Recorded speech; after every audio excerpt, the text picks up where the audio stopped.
किसी ने फकीर से कहा, हलाल की कमाई थोड़ी है सरकार, इससे पेट नहीं भरता। तो फकीर बोला, हलाल की कमाई थोड़ी ही होती है, इससे पेट भरे या ना भरे, लेकिन जमीर मुतमईन रहता है।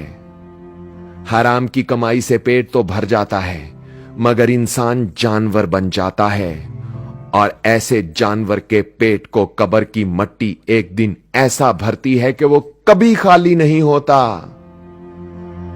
किसी ने पूछा, वो कौन शख्स है जो अपनी मौत के वक्त दूसरों के लिए इबरत बन जाता है? तो फकीर ने जवाब दिया, वो शख्स जो वर्दी पहनकर हल्फ उठाकर अपने ओहदे और पेशे से गद्दारी करके रिज़्क कमाता है, वो जब मरता है तो उसकी मौत बाइसे इबरत होती है। एक बार एक पुलिस वाला मुख्तलिफ तरह के लजीज खाने लेकर आया और फकीर से बोला, सरकार, मैं चाहता हूं कि आज आप मेरे घर से पक कर आने वाले पकवान खाएं, मेरी बीवी ने बड़ी मेहनत से बनाए हैं। फकीर ने खाने को एक ही लुकमा उठाया था कि वापस रख दिया और बोला कि ले जाओ, तुम्हारे खाने से मुझे इंसानी खून की बू आ रही है। जाओ और ले जाकर इस खाने को कब्रिस्तान के कुत्तों के आगे डाल दो।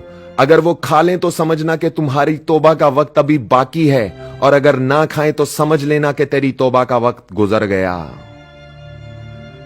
दोस्तों, कहते हैं कि इस धरती पर जब भी कोई इंसान खुद को खुदा समझता है और कमजोरों के सामने अपनी ताकत से भरे बड़े बड़े बोल बोलता है, तो कब्रिस्तान से आवाज आती है कि तेरी इस आरजी जिंदगी पर अफसोस है। जब तू वापस पलटकर मेरे पास आएगा तो तेरे मुंह से आवाज तक ना निकलेगी। अगर तू उस वक्त की गहरी चुप के राज को जानता तो कभी ना बोलता, और ना ही कभी किसी मजलूम के सामने जालिम बनकर खड़ा होता।